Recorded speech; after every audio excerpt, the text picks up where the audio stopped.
Well guys, springtime is here, and so it's time for outdoor adventures. And in today's video, I want to unpack the gear and equipment that I put in my survival kit that I take with me, regardless if it's a day hike like I'm on today or a multi-day backpacking trip, and share with you some of the pieces of equipment that I have updated and some of the pieces of equipment that maybe haven't worked out so well for me. And I hope that throughout this video, it'll either help you just fine-tune the survival kit you already have, or if you're building one out for the very first time, it'll give you some good ideas and point you in the right direction for the gear that works and steer you away from the stuff that doesn't. If you're new to the channel, I'm Aaron. This is Gideonstactical. Let's go ahead and dive on in.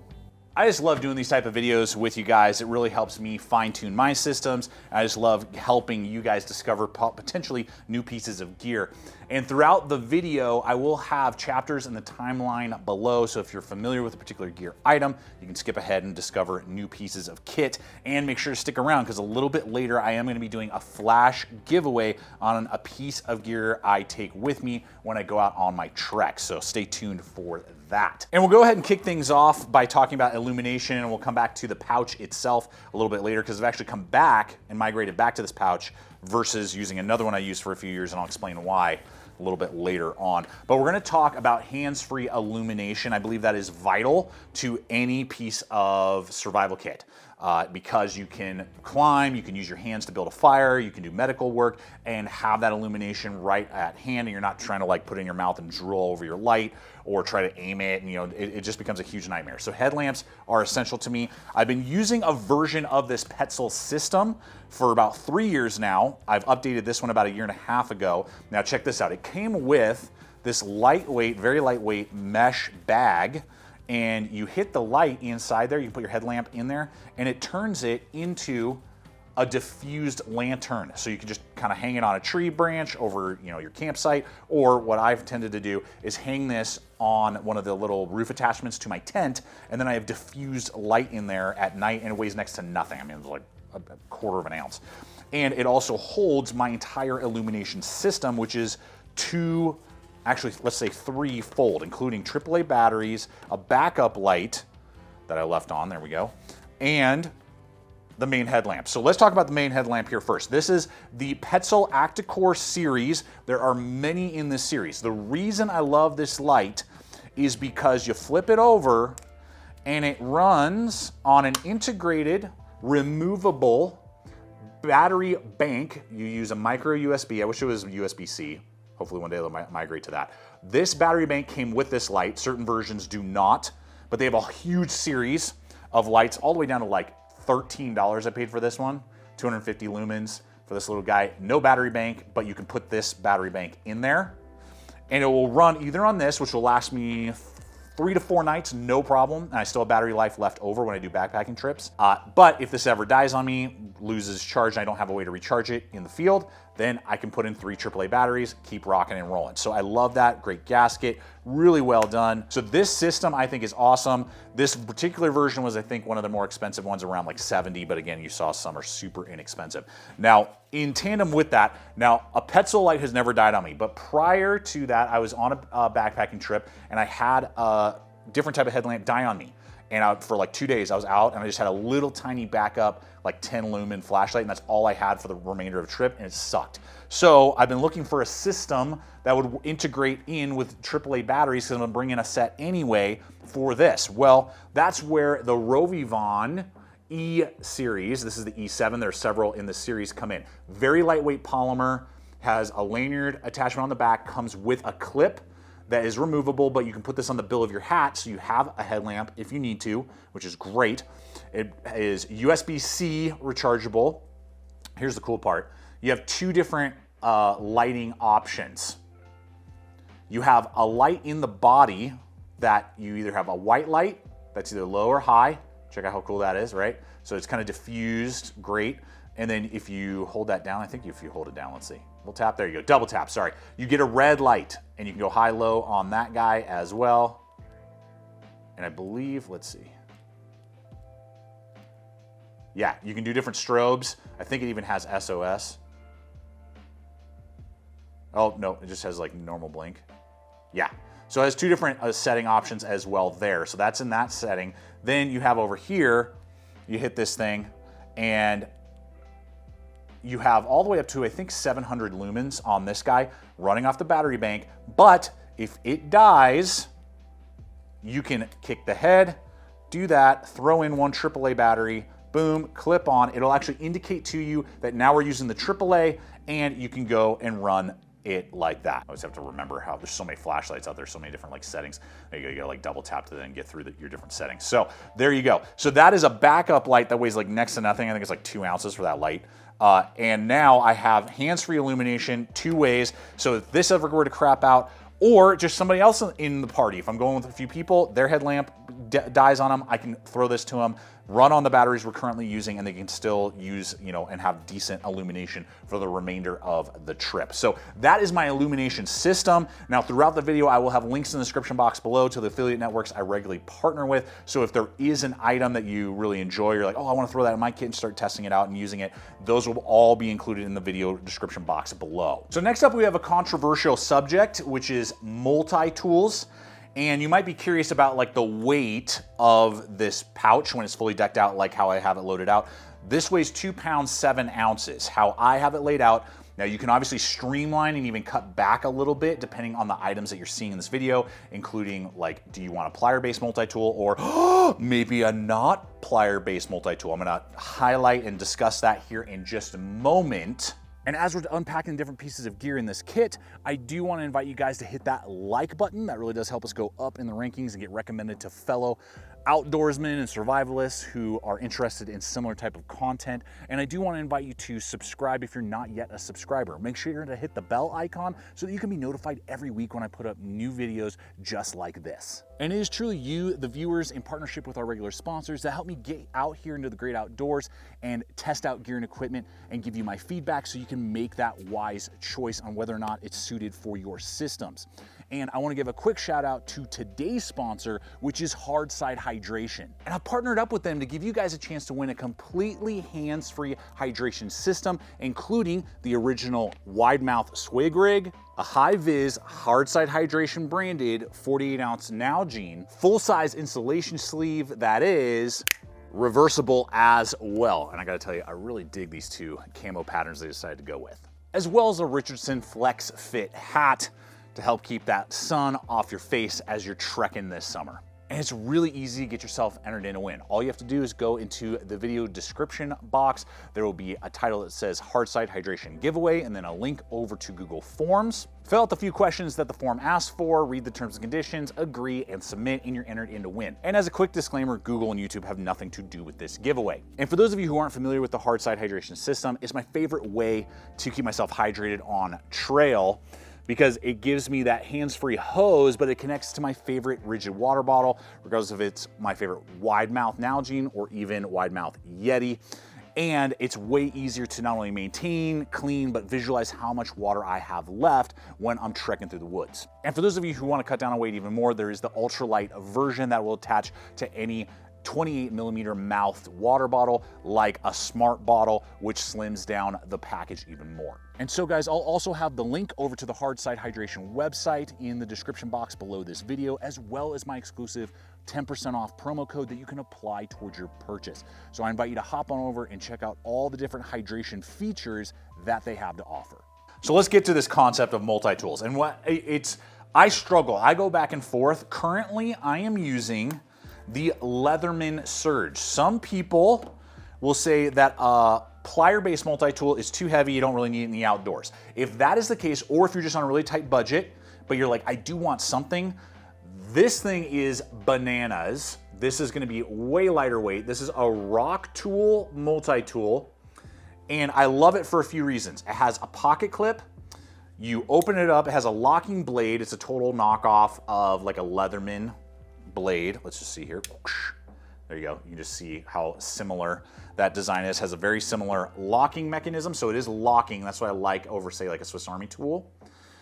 Feels relatively good in the hand, and I have full grip as well, so you can close that out. Has a massive pair of scissors that works really well. I really like that pair of scissors, and that's great for like fishing, things like that. This would be just a great tool to put in a fishing kit. Then it has lockout tools on all sides except for the bit driver. It does have a bit driver right there, flathead, Phillips head, That one is a slip joint.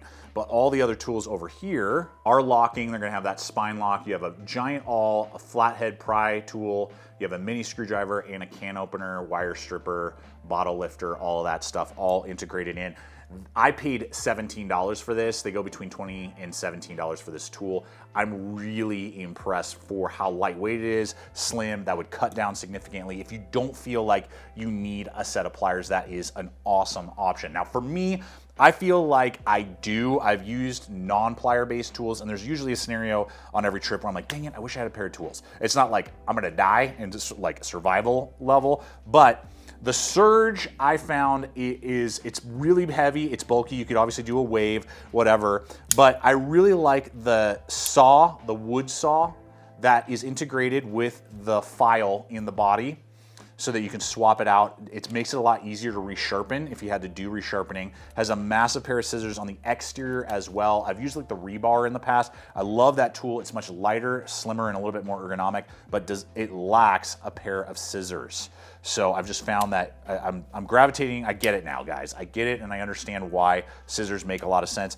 And ultimately, what I felt for a long time like this was too big, and then I'll be honest, I was seeing like every contestant on Alone, I was paying attention to their toolkits, and they all had surges. And I was like, why are they carrying surges? They're so heavy, so bulky. But then I realized a lot of it comes down to that, again, the access to the scissors that is a lot easier and they're much larger, and then the integration of the wood saw and then file for resharpening like axes, hatchets, and other tools like that. And I was like, you know what?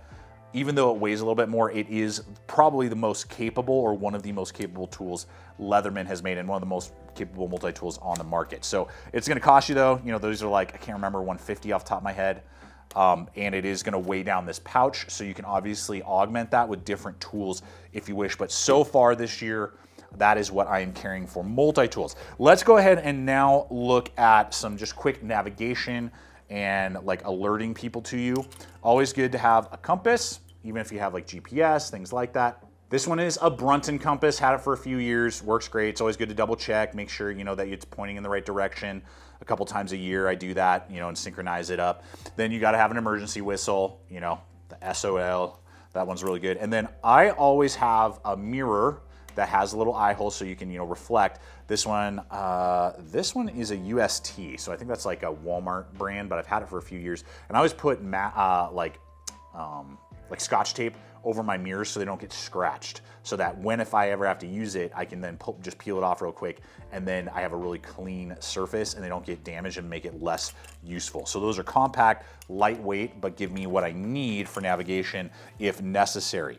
Now, always good to have some paracord. I have 20 feet of paracord right there. Let me know if you guys use bank line. How many of you guys are using bank line versus paracord?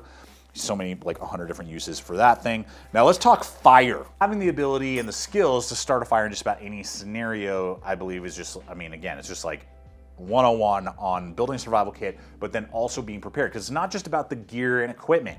You know, yes, you can have like the most amazing, expensive, well built out survival kit. You don't know how to use the items, particularly in different scenarios, wet conditions, cold conditions. Well, who cares? They're just dead weight then. So obviously a Bic lighter is like numero uno, super simple. I carry some Gorilla Tape on there as well, wrapped around that thing. But having a Bic lighter, I mean, if you can, that's what you should use, because it's just way simpler and get the job done. But maybe the fuel doesn't work, there's damage, it's waterlocked, whatever. You gotta have backup. I always have a few ways of tinder in a Ziploc bag. These are waterproof as well, so it's like double, but those will easily get a fire going. And on top of that, I always carry this little thing. This is an Uberleben system. Now, this is a paraffin waxed rope that you just flare out, lights, and then you can use it like a match, and it'll just go. I think it's like, not 100 hours, but I mean, it's a lot. It's several hours of burn time if you just like let it burn. And then you're like, well, what the heck is that little like tubed thing? This is just a hexagonal tube that you use to snuff, but is also a bellows, so you can blow through it like a straw, and this thing is like a flamethrower. It will then go, you can really traject your breath and the oxygen to really get that fire going if necessary. So I start with this, and if this was ever to get damaged, lost, or whatever, then I got these backup tinder situations. So this is the ideal way for me, how I do tinder. Then I have an Uberleben fire steel There's a lot of great ones out there. I just really like the grip on this, and it really does throw sparks really well. The main thing to consider, there's some really mini ones out there, is you gotta think in cold conditions, under stress, being able to grip the device and then get a really good launch with it. So whatever you have, just make sure that you feel confident with the grip of it, and that you can really, manipulate the device well to get the sparks launched like you would want. As a backup set of tinder, I also have swapped out, this is fire cord, so this is paracord, but it is got fire tinder in there, so it's like survival cord. So that red stuff, I would just cut a little piece with the Leatherman, pull it out, gut it out, and I've tested it and it works really, really well.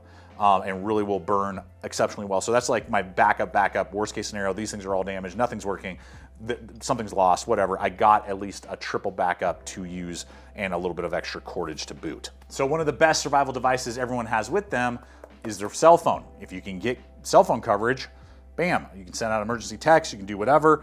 I mean, this is obviously super important, but what happens if it dies or, whatever the scenario? And like we've talked about, I have that device with the headlamps and the flashlights to, recharge if necessary. Well, I always carry a couple cables to charge my phone and, different things like that. And then I always have a small, this is like a lipstick, chapstick kind of style anchor charger. I've had this for years, still works great.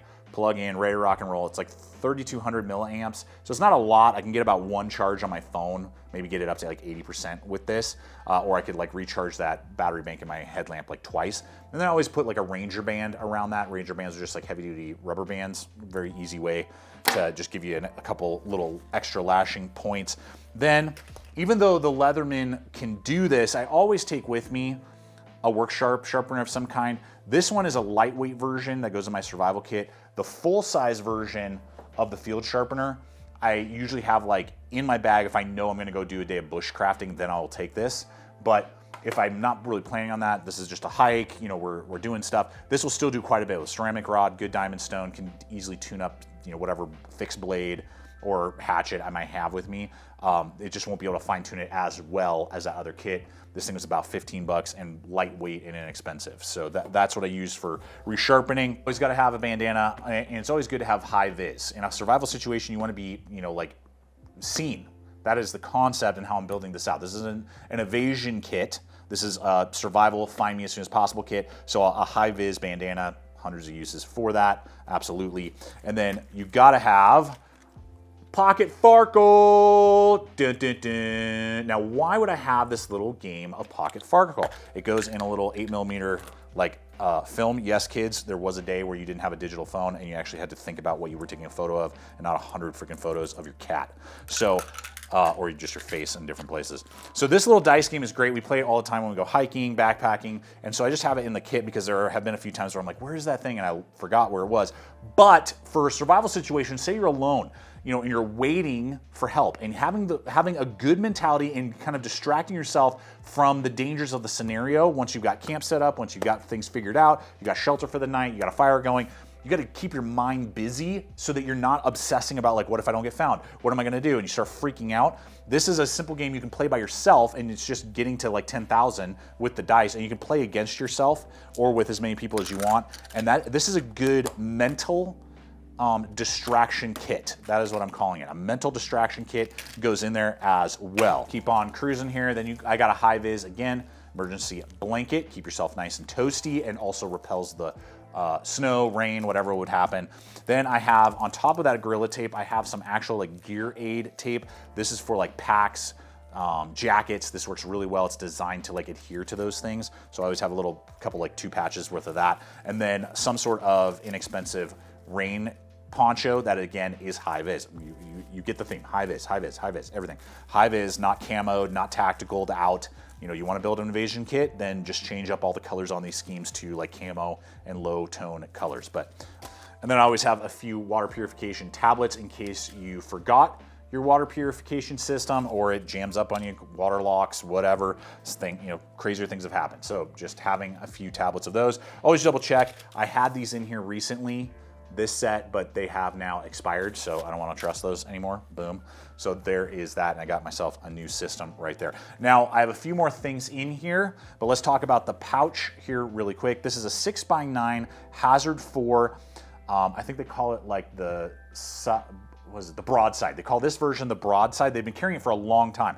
I built out a survival kit years back. I've gravitated away from it, trying to slim things down, but that pouch was a little heavy and not as capable to carry the things that I wanted. So the size really connects with me. It's lightweight material. It is Cordura, but it's like 500 denier, so it's not super heavy. It has a front pocket that's rather large, so you can organize however you want. And in this, I just have some Purasil, hand wipes for whatever reason, as well as some butt wipes. You never know when nature may call, so always got to have some booty wipes individual. You have Molly on the front right there, as well as Velcro, as you can see. I really like this for those of you who would want to maybe potentially get like a magazine pouch and attach your multi-tool that way or some other device. It gives it a little bit more versatility, I feel.